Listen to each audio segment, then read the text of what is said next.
वांग्याची भाजी. साहित्य खालीलप्रमाणे.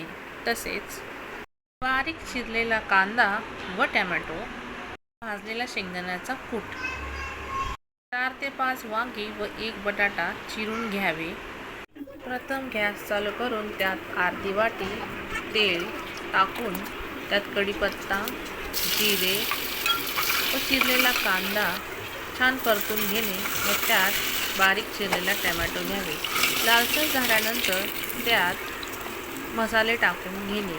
लाल तिखट, हळद, गोडा मसाला, धना पावडर व चवीप्रमाणे मीठ. सर्व हलवून झाल्यावर त्यात चिरलेले वांगे व बटाटे परतून घेणे. असं साधारण 1 मिनिट झाल्यानंतर त्यात 2 ते 3 चमचे शेंगदाण्याचा कूट घालून परतून घेणे व साधारण अर्धा ग्लास असे पाणी टाकून ते उकळी आल्यावर झाकण लावून 2 शिट्ट्या देणे. खाण्यासाठी तयार. वांग्याची भाजी सोबत बाजरीची भाकर, भात खाऊ शकतो किंवा चपाती देखील खाऊ शकतो.